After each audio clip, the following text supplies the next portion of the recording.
Well, I first built the first prototype back in '94. Flew the first prototype back in '94, so I've been flying since then. Since then, that was the open frame machine, what we call the Mosquito Air now.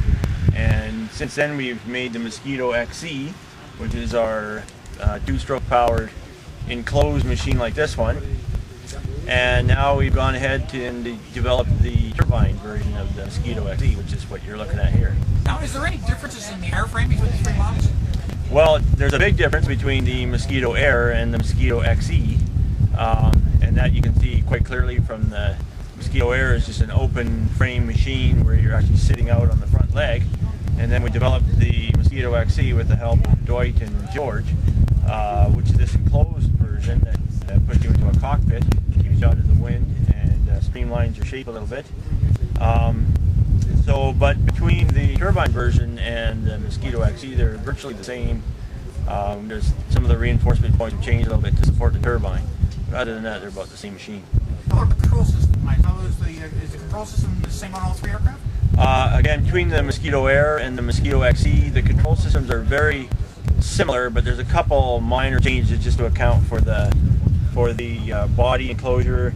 There's a bit of change in the collective lever, and the way it's supported is a bit different. But other than that, the controls are almost identical in both machines. And again, in the turbine version, it's the same as the XE. Now, are they the standard helicopter type of control that you're using? They're just like any other conventional helicopter, non-power assisted. The controls are all virtually the same as any helicopter. So basically, training can be done in what kind of airplane? Well, you can train in the R-22.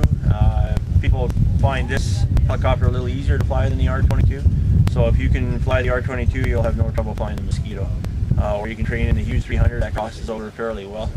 Or even some bigger helicopters. Now, you mentioned earlier that this is being powered by the two-stroke engine. What two-stroke engine are you using? It's made by a company called Compact Radial Engines out of Vancouver, British Columbia in Canada. It's designated the MZ202. It's a two-cylinder, two-stroke engine. How many horsepower does it put in? Puts out 60 horsepower. Now, is that enough to really do what you want to do with this airplane? I mean, most helicopters have a lot of power to get in the air. Yeah, but most helicopters don't weigh anywhere near, or they weigh well beyond what the Mosquito weighs. So 60 horsepower is actually quite a lot of horsepower for our application. It falls right into that 10 pound per horsepower.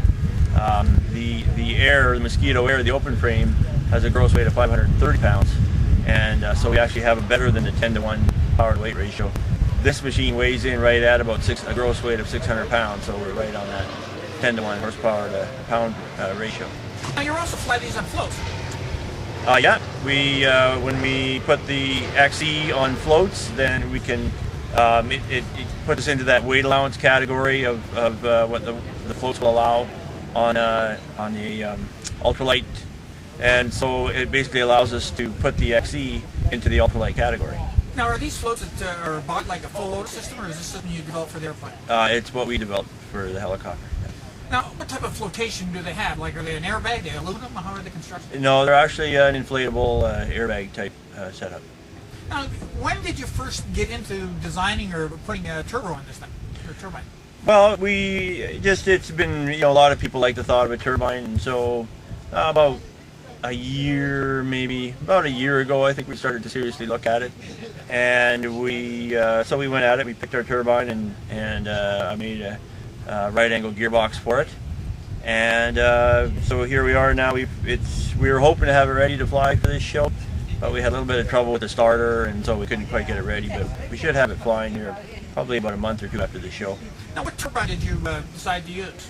It's the Solar T62 2A1, and it's about 90 horsepower. Has the rating on it. What kind of fuel burn would you get out of that? It'll burn. We have to verify yet, but we're estimating it'll be somewhere around the 8 to 9 gallon per hour mark. And what kind of fuel capacity would you have on board on this? Originally we'll have our same capacity, the 12.5 gallon, which is what this aircraft comes with. But to give us a longer flight duration, we'll probably be looking at putting some pod tanks either on the side behind the cab here or maybe underneath. Now, going from the 60 horsepower two-stroke to the 90 horsepower in the turbine, what kind of performance are you making a difference? Well, of course, we're expecting it to, you know, a lot more, a lot higher climb rate, and a lot better high altitude performance. And more load capacity. Although we won't necessarily be able to take too much higher pilot weight, but we should be able to take have a higher load capacity for sure. What's the difference in the weight of the engines then, going from the two-stroke to the turbine? The two-stroke, the actual turbine weight and the two-stroke weight are actually very similar when it comes to the engine itself.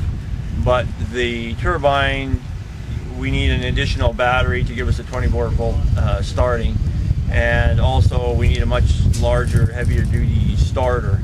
And so, and then we also have to have a right-angle gearbox to take the horizontal turbine drive to the vertical drive that we normally couple into. And so it adds all the accessories that we need to mount the turbine at probably 30 to 35 pounds by the time we're done.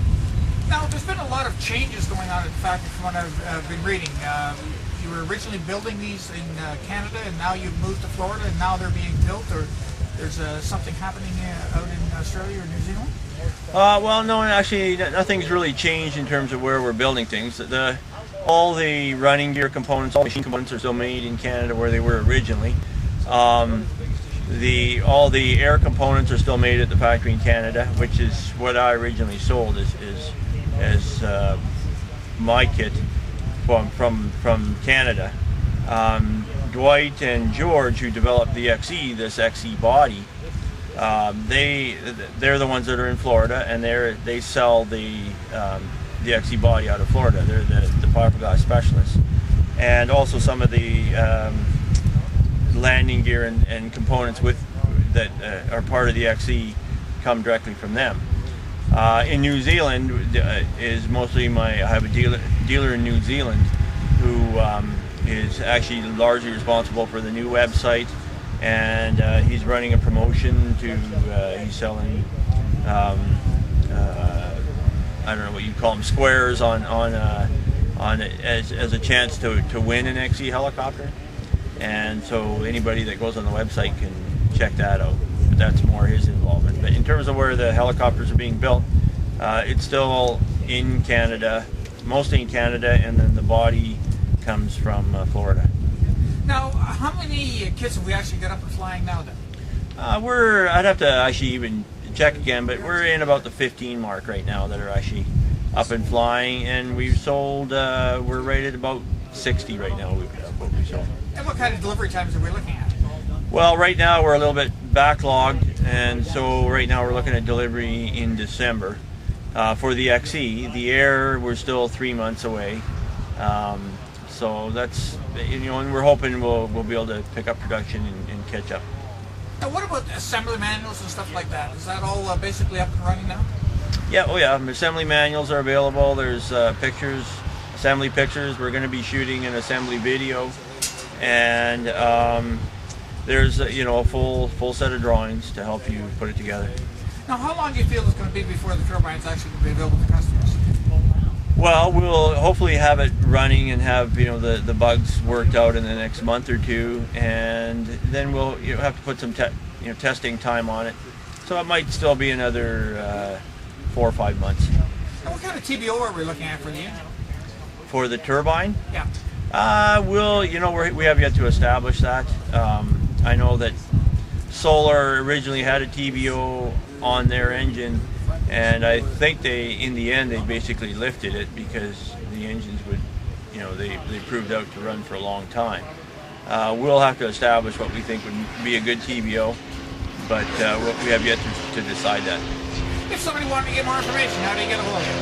Well, you can contact me either via email, which is mosquito@abnet.ca, which is mosquito@abnet.ca, or you can call me at 403-669-3101, or just go to the website and get all the information there, which is innovatortech.ca.